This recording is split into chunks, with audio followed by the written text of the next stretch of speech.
بہت سارے انعامات عطا فرمائے۔ حضور کی آمد سے پہلے دوسرے انبیاء کرام جتنے بھی ہیں ان کے لیے نظام یہ تھا، جب ان پر وحی اترتی اور کتاب ان کو عطا کی جاتی تو اللہ کریم جل وعلا کی طرف سے حکم ہوتا، نبی کو بلایا جاتا کہ آپ فلاں مقام پر آ جائیں اور اپنی کتاب لے جائیں۔ موسیٰ علیہ السلام کو بلایا گیا اور کتاب عطا کی گئی۔ داؤد علیہ السلام کو بلایا گیا، کتاب عطا کی گئی۔ عیسیٰ علیہ السلام کو بلایا گیا، کتاب عطا کی گئی۔ حضرت ابراہیم علیہ السلام کو بلایا گیا، ان کو صحف عطا کیے گئے۔ لیکن جب باری سرکار کی آتی ہے، جب ولادت مصطفیٰ ہو جاتی ہے، جب حضور دنیا میں جلوہ گر ہوتے ہیں، جب حضور کی بعثت کی باری آتی ہے، جب سرکار کا وقت آتا ہے، اب ذرا مسلمانوں سمجھنا کہ حضور کا مقام کیا ہے، حضور کی عظمت کیا ہے، حضور کی شان کیا ہے، حضور اللہ کی بارگاہ میں کتنے معزز ہیں۔ جبریل نے عرض کی کہ مولا پہلے تو یہ ہوتا تھا جب تو کتاب عطا کرتا تھا، پیغمبر کو بلایا جاتا تھا، نبی کو بلایا جاتا تھا، اب کتاب دے رہا ہے۔ کتابوں میں سب سے بڑی کتاب، کتابوں میں سب سے اعلیٰ کتاب، کتابوں میں سب سے معزز کتاب، کتابوں میں سب سے بہترین کتاب۔ اب طریقہ کیا ہوگا، اب نظام کیا ہوگا؟ رب کائنات نے فرمایا اے میرے جبریل اب نظام ہم نے بدل دیا ہے۔ موسیٰ اور نبی ہے، عیسیٰ اور نبی ہے، داؤد اور ہے، ابراہیم اور ہے، محمد اور ہے۔ فرمایا کہ جبریل اب محمد کو بلا کر کتاب نہیں دی جائے گی۔ آقا اگر مکہ میں ہے تو قرآن مکہ میں جائے گا، حضور غار حرا میں ہے تو قرآن غار حرا میں پہنچا، حضور اگر سور میں ہے تو قرآن سور میں پہنچا، حضور ہجرت میں ہے تو قرآن وہاں پہنچتا ہے، حضور طائف میں ہے تو قرآن وہاں پہنچتا ہے، حضور مدینہ میں ہے تو قرآن وہاں پہنچتا ہے، حضور بدر میں ہے تو قرآن وہاں پہنچتا ہے، حضور احد میں ہے تو قرآن وہاں پہنچتا ہے، حضور سیدہ عائشہ کے بستر پر ہے تو قرآن سبحان اللہ۔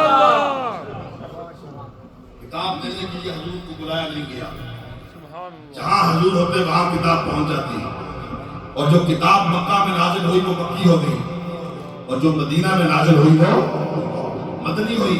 بعض نے کہا جو ہجرت سے پہلے کتاب نازل ہوئی وہ مکی ہے، جو ہجرت کے بعد اتری ہے وہ مدنی ہے۔ تو عزیزان گرامی قدر، آقا جب دنیا میں تشریف لائے، یہ پہلی تبدیلی ہوئی کہ دوسرے نبیوں کے لیے نظام وحی اور تھا، محمد مصطفیٰ کے لیے نظام وحی اور تھا۔ سبحان اللہ، اللہ اکبر، سے آواز آنی چاہیے، یا رسول اللہ، یا علی۔ آقا علیہ السلام نے فرمایا جعلت لی الارض مسجدا و طہورا، پچھلی امتوں کے لیے بلکہ پچھلے نبیوں کے لیے بھی یہی قانون تھا کہ اگر ان کو نماز پڑھنی ہے تو کسی خاص جگہ پر وہ نماز پڑھیں گے، کسی خاص مقام پر وہ نماز پڑھ سکتے تھے، جہاں جی چاہے مصلی بچھائیں اور نماز پڑھ لیں۔ ایسا نہیں ہوتا تھا۔ یہ آقا کی آمد کی برکت ہے، یہ حضور کے میلاد کی برکت ہے، حضور کی تشریف آوری کی برکت ہے۔ آقا فرماتے ہیں جعلت لی الارض مسجدا و طہورا، جب میں نے اپنا قدم زمین پر رکھا اللہ نے مجھے قدم کی برکت سے ساری زمین کو پاک فرما دیا ہے۔ سبحان اللہ۔ اور اس قدم کی برکت سے زمین کتنی پاک ہوئی؟ فرمایا جعلت لی الارض مسجدا، میرے لیے زمین کو مسجد بنا دیا گیا، وطہورا، اور طہورا یعنی پاک کر دیا گیا۔ یا اللہ اس زمین کو کتنا پاک کیا؟ فرمایا لم تجدوا ماء فتیمموا صعیدا طیبا، فرمایا اس زمین کو رسول اللہ کے قدموں سے اتنی طہارت ملی ہے، اتنی پاکیزگی ملی ہے، اتنی نظافت ملی ہے۔ فرمایا جب تم میں سے کوئی شخص ناپاک ہو جائے، پلید ہو جائے، اسے وضو کی حاجت ہو، اسے غسل کی حاجت ہو تو وہ کیا کرے؟ فرمایا لم تجدوا ماء، اگر تم پانی پر قادر نہ ہو، پانی پر قدرت نہ ہو تو پھر فرمایا فتیمموا صعیدا طیبا، اب اس مٹی کو رب نے اتنا پاک کر دیا ہے کہ کوئی بے وضو اگر تیمم کرتا ہے، جس کا غسل نہ ہو، وہ ناپاک ہو اور پاک ہونا چاہتا ہو، فرمایا محمد کے قدم میں اس مٹی نے وہ طہارت رکھ دی ہے، جو اس سے تیمم کرتا ہے اللہ اس ناپاک کو بھی پاکیزگی عطا فرماتا ہے۔ سبحان اللہ۔ رب نے اتنی برکت رکھی ہے اس نبی کے ہاتھ میں کتنی برکت ہے. جس نبی کا قدم ساری زمین کو پاک کر رہا ہے اس نبی کے ہاتھ سے صحابہ کیسے ناپاک رہ سکتے ہیں؟ سبحان اللہ. وہ صحابہ جو حضور کے دست کرم پر ہاتھ رکھ کر بیعت کر رہے ہیں اور جن کی بیعت کو رب کہے ان الذین یبایعونک انما یبایعون اللہ. رضوان کے موقع پر بیعت کرنے والوں بظاہر ہاتھ تو محمد کے ہیں, بظاہر ہاتھ تو مصطفیٰ کے ہیں, اور تم رسول کے ہاتھ پر ہاتھ رکھ کر بیعت کر رہے ہو. فرمایا اس کو رسول کا ہاتھ نہ سمجھنا. ان الذین یبایعونک انما یبایعون اللہ. فرمایا حقیقت یہ ہے جنہوں نے محمد کے ہاتھ پر ہاتھ رکھا ہے اور وہ خدا کے سبحان اللہ. جس ہاتھ کو رب اپنا ہاتھ کہا کہہ رہا ہے, جس ہاتھ کو رب اپنا ہاتھ قرار دے رہا ہے, اس ہاتھ کے کرشمے کیا ہوں گے, اس کی برکتیں کیا ہوں گی, اس کی عظمتیں کیا ہوں گی. میں ابھی قدم کی برکت کی بات کر رہا ہوں. قرآن عزیز میں سورہ بلد اللہ کریم نے فرمایا لا اقسم بہذا البلد وانت حل بہذا البلد. یا اللہ یہ شہر مکہ بڑی عظمت والا ہے, اس کی عظمت کا سبب کیا ہے, وجہ کیا ہے؟ یہ شہر مکہ بڑا قدیم ہے, بڑا پرانا ہے, بڑے انبیاء کی یادیں اس کے ساتھ وابستہ ہیں اور بڑی قدیمی چیزیں اس کے اندر موجود ہیں, بڑی بڑی نشانیاں اس کے اندر موجود ہیں. فیہ آیات بینات مقام ابراہیم. یا اللہ اس میں مقام ابراہیم ہے, حجر اسود ہے. ان الصفا والمروہ من شعائر اللہ. اس میں صفا اور مروہ جیسے مقدس پہاڑ ہیں اور بہت ساری برکت والی چیزیں ہیں. یا اللہ کیا سبب ہے, کیا وجہ ہے, کیا بات ہے؟ اس شہر کو اتنی عظمت کس سبب سے دی ہے, کس وجہ سے دی ہے؟ فرمایا سبب نہ صفا ہے, نہ مروہ ہے, نہ مقام ابراہیم ہے, نہ کوئی اور وجہ ہے. فرمایا اس شہر کا مقام جو سارے شہر سے بلند ہے وہ اس وجہ سے ہے کہ شہر میں محمد مصطفیٰ کی طرف توقع بول سکتے. سبحان اللہ. یہ حضور کے قدموں کی برکت ہے, یہ حضور مبارک کے آپ کے پاؤں مبارک کی یہ برکت ہے. اب آگے چلتے ہیں, ذرا مدینہ شریف میں پہنچتے ہیں, مسجد نبوی شریف کے مقدس ماحول میں چلتے ہیں اور آقا علیہ السلام کا فرمان سنتے ہیں. نبی علیہ السلام نے فرمایا ما بین بیتی و منبری روضۃ من ریاض الجنہ. یہ میں تیسری برکت رسول اللہ کے قدم مبارک کے آپ کے سامنے رکھ رہا ہوں. پہلی برکت سے ساری زمین کو پاک کر دیا. دوسرے قدم کی برکت یہ تھی کہ شہر مبارک کی قسم رب یاد فرماتا ہے, اور قسم کا فائدہ یہ ہے کہ قسم کسی حقیر چیز کی نہیں یاد کی جاتی. ادنا چیز کی جو قسم اٹھائے وہ کافر ہو جاتا ہے. ہمیشہ عظمت والی, بزرگی والی, برتری والی چیز کی قسم اٹھائی جاتی ہے. ہم جب بھی قسم کی بات کرتے ہیں تو اللہ کی قسم یاد کرتے ہیں, قرآن کی قسم کرتے ہیں, کعبہ کی قسم کی بات کرتے ہیں. قرآن بھی عظمت والا ہے, کعبہ بھی عظمت والا ہے, اور کعبے کا رب بھی عظمت والا ہے. عظمت والی چیز کی قسم یاد کی جاتی ہے. تو یا اللہ کوئی شہر کی قسم یاد کرتا ہے؟ شہر تو بہت سارے ہیں, اس شہر کی قسم کیوں کہ لا اقسم بہذا البلد. میں شہر کو شہر کی نظر سے نہ دیکھو, اس نظر سے نہ دیکھو کہ یہاں دکانیں بہت ہیں. یہ سبب نہیں ہے کہ یہاں مارکیٹیں بہت زیادہ ہیں, یہاں لوگوں کا ہجوم بہت زیادہ ہے.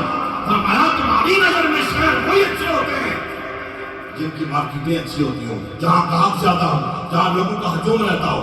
فرمایا اس شہر کو میں عظمت والا اس لیے کہہ رہا ہوں, یہ شہر واقعی ہی عظمت والا ہے کہ محمد کریم کے قدموں سے اس نے اپنے آپ کو جوڑ لیا ہے. اگر تمہیں رسول اللہ کے قدموں کی عظمت کا پتہ چل جائے تو پھر تمہیں اس شہر کی بھی عظمتوں کا پتہ چل جائے گا. اللہ اکبر. یا رسول اللہ, یا علی. اور آقا علیہ السلام نے فرمایا ما بین بیتی و منبری روضۃ من ریاض الجنہ. میرے گھر اور میرے منبر کا درمیانی حصہ جو ہے یہ جنت کے باغوں میں سے ایک باغ ہے, یہ جنت کے ٹکڑوں میں سے ایک ٹکڑا ہے, یہ جنت ہے. اور علماء کرام جانتے ہیں کہ ما بین بیتی و منبری کا یہ مطلب نہیں کہ صرف درمیانی حصے کی بات ہے. جس بیت کی طرف حضور اشارہ کرتے ہیں وہ بیت بھی اس میں شامل ہے, جس منبر کی بات کرتے ہیں وہ منبر بھی اس میں شامل ہے. میں پوچھتا ہوں کہ مسجد تو ساری برکت والی ہے, اول سے لے کر آخر تک, ابتدا سے لے کر انتہا تک ساری مسجد برکت, ہر مسجد ہی برکت والی. لیکن یہ خاص جو ٹکڑا ہے ماں بین بیتی و منبری، جہاں پر بڑے بھاگ کر لوگ منبر لے کر وہاں جا کر نفل پڑھنے کی کوشش کرتے، میں نے کہا یہاں بھاگ کر کھو جاتے ہو بھائی؟ کہا یہ جنت کا ٹکڑا ہے۔ تو میں نے کہا یہ جنت کا ٹکڑا بنا کیسے؟ کیا سبب تھا اس کے جنتی ہونے کا؟ ہمارا سبب صرف ایک ہی ہے، وہ آقا کریم علیہ السلام کے قدموں کی برکت ہے۔ سبحان اللہ، حضور جتنا زیادہ اپنے گھر سے ممبر سے گھر تک آتے جاتے رہے، اللہ کریم نے اس جگہ کو نشان تھا۔ سبحان اللہ، یہ سرکار کے قدموں کی برکت ہے، سرکار کے دست مبارک کی برکت کیا ہے، آقا علیہ السلام کے ہاتھوں کی کیا برکت ہے، حضور کے چہرے کی برکت کیا ہوگی، حضور کی پیشانی کی کیا برکت ہے، زبان اقدس کی برکت کیا ہوگی، چہرے پاک کی برکت ہے۔ آقا علیہ السلام نے فرمایا لا تمس النار مسلم الرعانی او رعا من رعانی، فرمایا اس مسلم نے ایک نظر سے مجھ محمد کو دیکھ لیا، اللہ اس پر دوزخ کی آگ کو حرام فرما دیتا ہے۔ سبحان اللہ، سرکار کی ذات کی لوگ بات نہیں کرتے کہ حضور کی سیرت کی بات کریں، حضور کی شریعت کی بات کریں، نمازوں کی، میں نے کہا وہ ساری باتیں صحیح ہیں، لیکن ذات سے پیچھے کیوں ہٹتے ہو؟ ذات کی بات کیوں نہیں کرتے ہو؟ یہ شریعت ملی ہے تو ذات مصطفیٰ کی وجہ سے ملی ہے، نمازیں ملی ہے تو حضور کی ذات کی وجہ سے ملی ہے۔ رب کریم نے ہر کمال اگر عطا کیا ہے تو ذات مصطفیٰ کی وجہ سے، ہر کمال اور حسن کی بات کرتے ہو اور جس ذات کی وجہ سے سب کچھ ملا ہے اس ذات کو،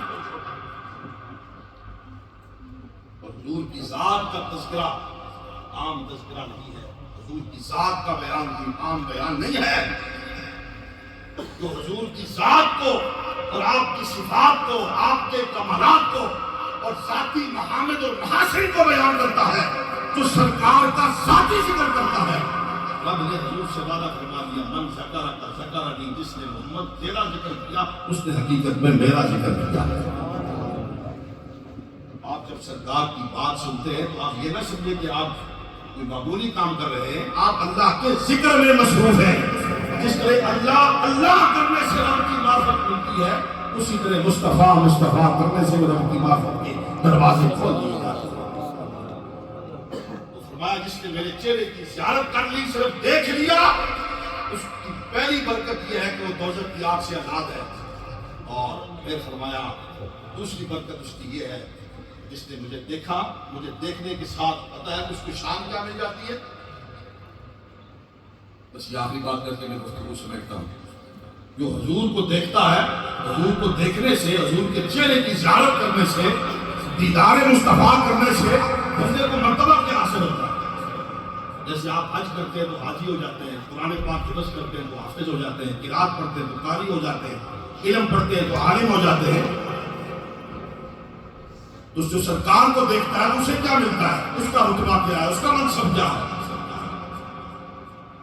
فرمایا جو سرکار کو دیکھتا ہے اس کا رتبہ اور اس رتبے کا نام ہے صحابی۔ کیا رتبہ ہے اس کا؟ صحابیت، یعنی صحابی ہونے کا رتبہ اس کو حاصل ہو جاتا ہے۔ اور صحابی کو صحابیت کے ساتھ جو درجہ ملتا ہے، جو شان ملتی ہے، وہ کیا ہے؟ فرمایا کہ ایک ادنا صحابی جس نے سب سے کم رسول اللہ کا دیدار کیا اور حضور کی زیارت سب سے کم حاصل کی ہے، اس اعتبار سے ادنا کو کرنا کوئی صحابی ادنا نہیں ہے، سب جامعال ہے۔ لیکن سب سے کم تر صحابی کس کو سمجھا جاتا ہے؟ جس نے سب سے کم سرکار کو دیکھا اور حضور کے مجلس سے پیار کی ہو، بہت تھوڑا وقت جس کو ملا ہو زندگی میں۔ فرمایا اس صحابی کی یہ شان ہے جس نے ایک لمحہ حضور کو دیکھا اور اگلے لمحے وہ وفات ہو گیا۔ تو فرمایا اس کا رتبہ اور مقام یہ ہے کہ سارے غوث، قطب، ابدال، ولی ولایت کے تمام مراتب اور تمام درجات حاصل کر سکتے ہیں۔ فرمایا کہ صحابی کو صحابیت کے ساتھ یہ شرف مل جاتا ہے کہ کوئی ولی نہ قطب نہ غوث نہ ابدال، کوئی ولی بھی کسی صحابی کے رتبے کو نہیں پہنچ سکتا، اور صحابی اپنی شان میں بے نظیر اور بے مثال ہو جاتا ہے۔ جو رسول اللہ کو دیکھتا ہے تو وہ دیکھنے والا جب وہ بے مثل و بے مثال ہو جائے اور کائنات میں اس کے رتبے کو کوئی نہیں پا سکتا، تو جس نے اپنی ظاہری آنکھوں کے ساتھ اللہ کا دیدار کیا ہو اس کی مثل اور اس کی نظیر کائنات میں کون آ سکتا ہے؟ رأیت ربی فی احسن صورۃ، جو رسول اللہ کے چہرہ اقدس کو دیکھے وہ بے مثل و بے مثال ہے، اس کا کوئی ثانی نہیں ہو سکتا۔ تو جسے دیکھ کر صحابہ اتنی بلند شان پا گئے، تو پھر رسول اللہ کی اپنی مثل کون ہو سکتا ہے؟ اور رسول اللہ تو وہ ہیں جنہوں نے اپنی سر کی آنکھوں سے اپنے رب کا دیدار کیا ہے۔ جو حضور کو دیکھ لے تو اس کا مرتبہ کوئی نہیں پا سکتا، جو رب کو دیکھتا ہے اس کے مرتبے کو کون پا سکتا؟ اللہ تبارک و تعالی ہمیں سرکار کی عظمتوں کو پہچاننے کی توفیق عطا فرمائے۔ میں قاری صاحب کا شکریہ ادا کرتا ہوں، انہوں نے مجھے موقع عطا فرمایا۔